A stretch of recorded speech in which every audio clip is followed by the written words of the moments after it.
Kita menyebut ini pemilu terburuk sepanjang era reformasi, baru nggak setuju. Ini kelemahan yang dianggap kelemahan oleh Pak Jokowi sehingga beliau merasa meminta maaf kepada rakyat Indonesia. Tolong sebutkan, kalau enggak ya ini permintaan basa-basi. Gitu. Baik. Kalau dibilang Bung Rey ini dinasti, ya itu persepsinya Bung Rey. Tapi ternyata rakyat mayoritas nggak setuju juga sama persepsinya Bung Rey. Makanya saya mengatakan ini permintaan basa-basi kalau Presiden Jokowi tidak bisa mengungkapkan. Seorang yang menangis, seorang pemimpin yang menangis, seorang pemimpin yang meminta maaf itu sebenarnya adalah salah satu karakter atau jati diri seorang pemimpin yang sangat kuat, bahwa akan ada pihak-pihak yang bisa dirugikan, ada pihak-pihak yang tidak bisa mendapatkan keuntungan yang sangat maksimal. Realitas politik harus mengatakan di titik akhir ada banyak kepentingan-kepentingan yang saling merebut, ya, saling berebutan, sehingga dia harus membuat sebuah diskresi yang pahit, ya, yang pahit baginya, bahkan bisa disalah mengertikan dalam perjalanan sejarah bangsa ini. Ya, dia mengatakan bahwa ya memohon maaf. Ya. Nah, inilah sifat karakter seorang pemimpin yang kuat, yang sejati, berani menyatakan permohonan maaf. Bismillahirrahmanirrahim. Assalamualaikum warahmatullahi wabarakatuh. Sobat-sobat ngabarin kabar terkabar. Semoga selalu dalam keadaan sehat walafiat, serta diberikan rezeki yang halal, berkah, lancar, dan banyak. Permintaan maaf yang disampaikan Presiden Jokowi saat menggelar acara zikir dan doa untuk bangsa menjadi bahan perdebatan antara Projo yang diwakili oleh panel Barus dengan pengamat politik Ray Rangkuti.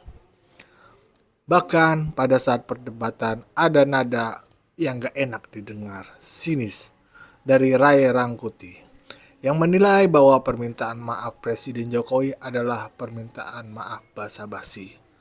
Mengapa Bang Ray bisa ngomong begitu? Warganet pun bersuara atas permintaan maaf Presiden Jokowi yang menjadi perbincangan di ranah politik Indonesia. Ia menilai permintaan maaf Presiden Jokowi adalah sifat karakter dari sosok pemimpin yang kuat. Saya rasa pun begitu. Wajar minta maaf. Bagaimana perdebatan dan suara warganet terkait permintaan maaf Presiden Jokowi? Mari kita simak bersama videonya. Let's go. Bung Ray Rangkuti masih bersama kami dan sudah bergabung juga saat ini Bung Panel Barus selaku Bendahara Umum Projo. Bung Panel, selamat sore. Selamat sore, Assalamualaikum warahmatullahi wabarakatuh. Waalaikumsalam warahmatullahi wabarakatuh. Terima kasih sebelumnya sudah bergabung. Bung Panel, tadi dinilai Bung Ray juga permintaan maafnya tidak dirinci oleh Presiden Jokowi. Emang kesalahan atau kekurangannya apa? Ditambah lagi PKB tadi setelah sholat Jumat saya bertemu di DPR, Bang Jazilul Fawait bilang ada tempatnya untuk menyampaikan pertanggungjawaban sebagai seorang presiden. Jadi menurut Anda ini permintaan maaf ini momentumnya tepat tidak kemarin itu saat zikir dan doa bersama itu?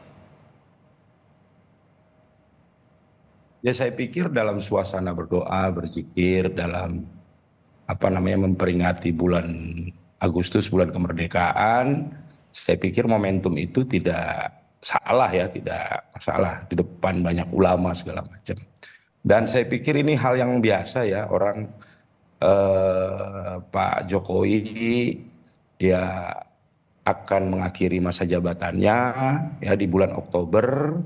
Di momentum yang baik tadi malam dia menyampaikan permohonan maaf ke seluruh rakyat karena memang seperti yang beliau sampaikan tidak ada yang sempurna manusia itu, sempurnaan hanya milik Tuhan.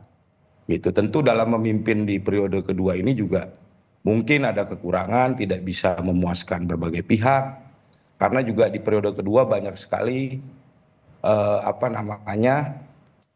tantangan yang dihadapi oleh pemerintahan Jokowi Maruf Amin.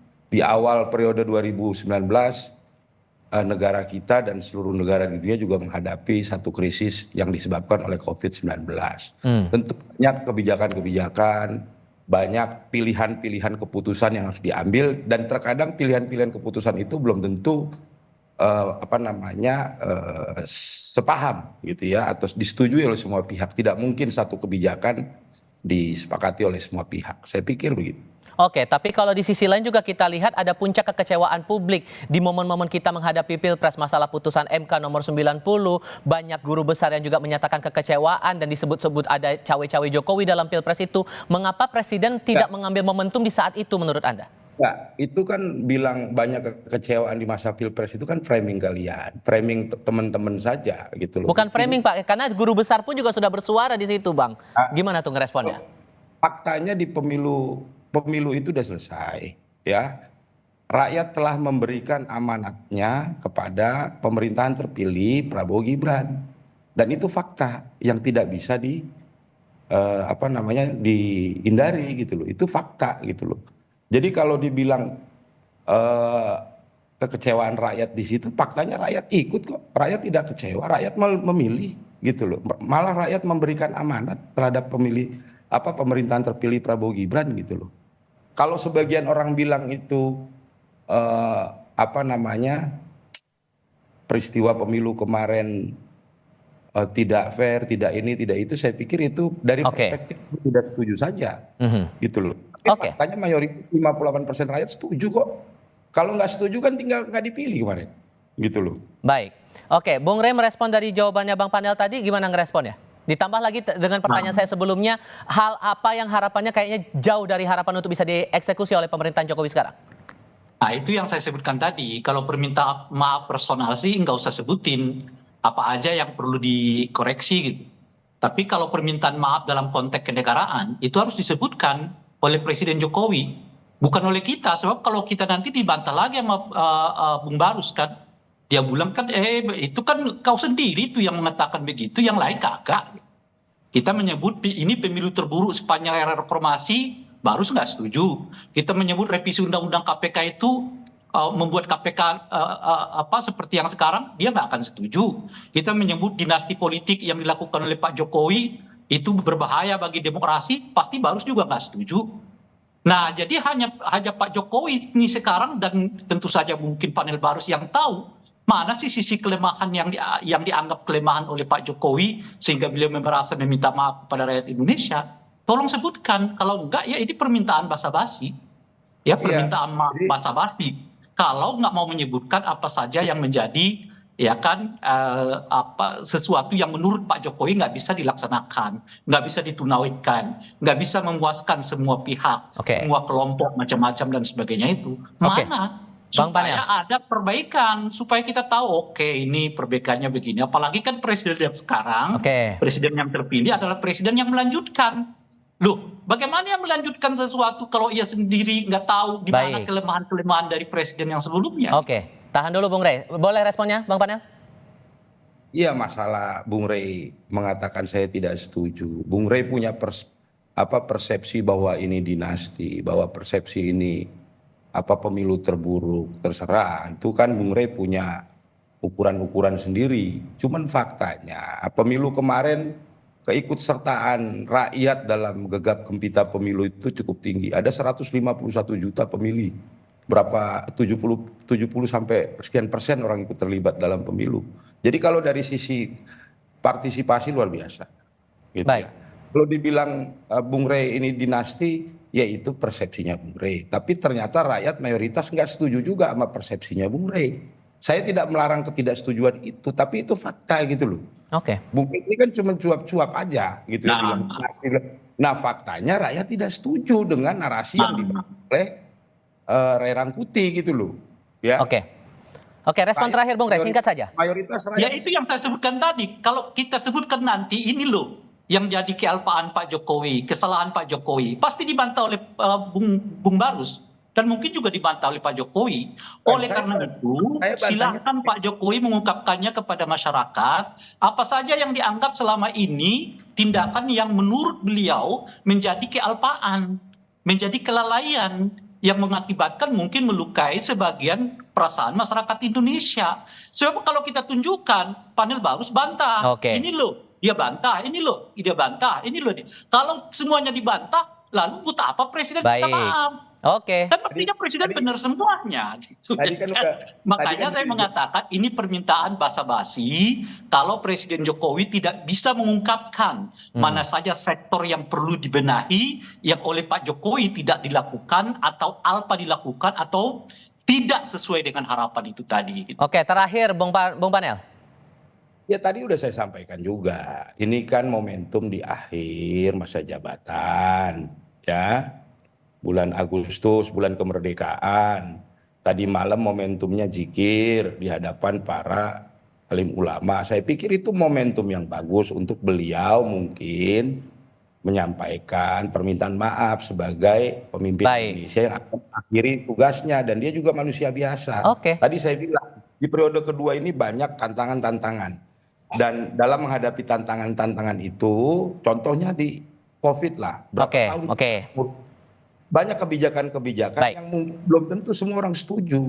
Belum tentu semua orang. Masih ada perbedaan pandangan di sini. Oke, kita Ini menarik kalau kita bicara tentang kepemimpinan ini. Banyak orang yang mentesiskan atau menteorikan tentang jati diri seorang pemimpin. Nah, apalagi kalau dia berbicara tentang sikap-sikap atau karakter-karakter tertentu.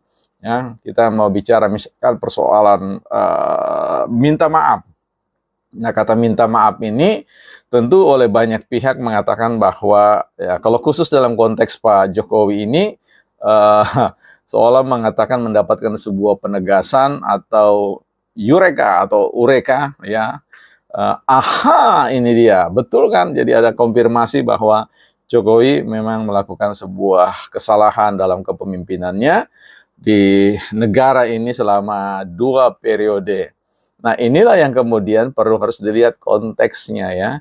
Seorang yang menangis, seorang pemimpin yang menangis, seorang pemimpin yang meminta maaf itu sebenarnya adalah salah satu karakter atau jati diri seorang pemimpin yang sangat kuat ya. Tanpa dia harus mengatakan saya adalah pemimpin yang sangat kuat ya, tetapi ketika dia berani mengatakan bahwa dia bisa salah dalam memberikan kepemimpinan atau ya salah, tetapi itu harus dilihat dalam konteks politik ya, dalam konteks politik. Secara personal ya, itu juga dimungkinkan seseorang untuk menyampaikan permohonan maaf dan ada respon secara psikis. Bagaimana dalam kedalaman penghayatan sebagai seorang pemimpin dan tanggung jawab, ya kemudian mencucurkan air mata. Karena apa? Dia dapat melihat semua itu dalam sebuah perjalanan dalam konteks kepemimpinan politik. Nah, disinilah yang tidak banyak orang paham atau ketahui bahwa konteks kepemimpinan politik itu selalu dikaitkan dengan apa yang disebut dengan kebijakan-kebijakan yang diambil. Kebijakan politik itu kan tentu bukanlah sebuah dorongan, bukanlah sebuah paksaan dari apa yang diinginkan oleh seorang presiden ya. Sekali lagi bahwa negara ini dibangun secara sistemik ya. Jadi ada bagian-bagian yang ikut mempengaruhi. Karena itu dalam ilmu kebijakan kita selalu berbicara tentang hadirnya alternatif-alternatif kebijakan. Alternatif-alternatif kebijakan itu selalu dihadirkan dalam hitungan-hitungan atau kalkulasi-kalkulasi teknokrat yang tentu melibatkan banyak pihak, banyak kepentingan yang kemudian disertakan dalam diskusi-diskusi panjang, bukan hanya dalam konteks birokrasi tetapi juga dalam konteks legislatif ya, anggota DPR, anggota birokrasi tadi ya yang saya katakan juga yudikatif dalam konteks persoalan peradilan hukum dan peradilan. Nah, kita tahu bahwa kebijakan selalu berbicara tentang siapa mendapatkan apa ya. Dalam konteks ini, seorang yang ingin menilai kinerja presiden harus paham benar bahwa apa yang diputuskan oleh presiden untuk dilakukan atau tidak dilakukan itu semua menyangkut banyak hitungan-hitungan dari banyak pihak. Kalau kita bicara tentang partisipasi publik dalam konteks pembuatan kebijakan, di sana kita tahu bahwa hitungan-hitungan tentang pembuatan kebijakan selalu melibatkan stakeholder yang lain ya, baik shareholder maupun stakeholder. Stakeholder kita berbicara tentang kepentingan, siapa saja pihak-pihak yang kemudian akan berpotensi diuntungkan atau bahkan dirugikan. Nah, dalam perspektif ilmu kebijakan, setiap kebijakan itu tidak pernah perfect ya, tidak pernah bisa sempurna, apalagi kalau kita bicara tentang keterbatasan dalam daya dukung pembuatan kebijakan atau policy formulation ya. Jadi Ini yang harus diketahui, konteks tangisan Pak Jokowi itu adalah konteks tangisan sebuah kebijakan. Sebagai orang yang kemudian terlibat dalam konteks memutuskan untuk membuat sebuah kebijakan yang dia sadari bahwa akan ada pihak-pihak yang bisa dirugikan, ada pihak-pihak yang tidak bisa mendapatkan keuntungan yang sangat maksimal. Ya, bahkan ya harus membuat sebuah kebijakan pada level yang kita sebut sebagai sebuah diskresi atau kewenangan untuk melampaui ya regulasi yang ada dalam rangka untuk tentu bicara tentang stabilitas politik. Nah, kalau misalkan dia harus berhadapan dengan sebuah kenyataan realitas politik yang sangat pahit di ujung, dia harus mempertaruhkan reputasi sebagai seorang pemimpin yang pasti akan dicatat dalam sebuah kenangan sejarah.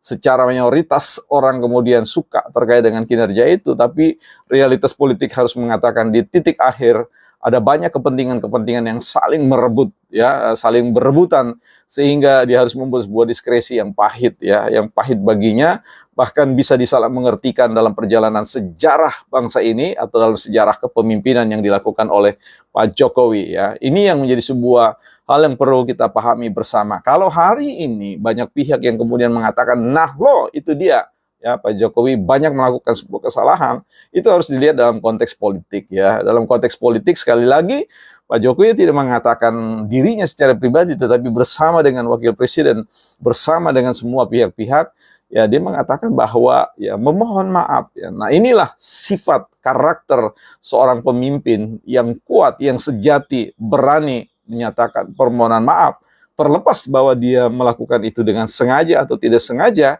bahwa konteks permintaan maaf di hadapan publik sebagai seorang kepala negara itu adalah sesuatu yang harus dilakukan. Ya, kalau saya ingin memberikan sebuah nilai dari skala 1 sampai 10 terkait dengan permintaan maaf dan cucuran air mata itu, saya harus mengatakan ya nilai 9,9 ya. 0,1-nya itu adalah retak-retaknya atau margin errornya sebagai seorang pemimpin, apalagi kalau kita bicara tentang sebagai seorang manusia. Nah, di titik ini kita sambut ya momen spiritual, bicara tentang zikir, doa kebangsaan. Kita melihat sikap Pak Jokowi sebagai pemimpin, sebagai presiden, ya sebagai anak bangsa yang sudah dan akan masih berpartisipasi dalam kehidupan politik di Indonesia, dalam saluran-saluran politik yang lain. Tentu kita akan memberikan dukungan penuh terkait dengan apa yang Pak Jokowi akan ambil langkah-langkah sejauh konstitusional dalam artian mengadvokasi kepentingan-kepentingan bangsa dan negara dalam format-format kontestasi pembuatan kebijakan yang memang seringkali tidak menyenangkan semua pihak, tetapi harus dilakukan oleh beliau. Di titik inilah kita harus lihat momen spiritualitas itu, tangisan dan permohonan maaf itu adalah sisi religiositas atau isi dari sebuah tingkatan penghayatan keberagamaan, tingkatan penghayatan spiritualitas yang sangat dalam ya. Bravo Pak Jokowi. Ya, sobat-sobat semuanya. Begitulah perdebatan antara panel Barus dengan Ray Rangkuti serta komentar warganet. Bagaimana menurut kalian? Kami serahkan pendapat Anda untuk Anda. Bagi gua, susah bos seorang pemimpin minta maaf. Padahal dia sudah bekerja keras dari awal dia menjabat sampai mau berakhir. Kita lihat saja prestasinya Pak Jokowi, luar biasa bukan? Tapi beliau masih mau minta maaf. Wassalamualaikum warahmatullahi wabarakatuh.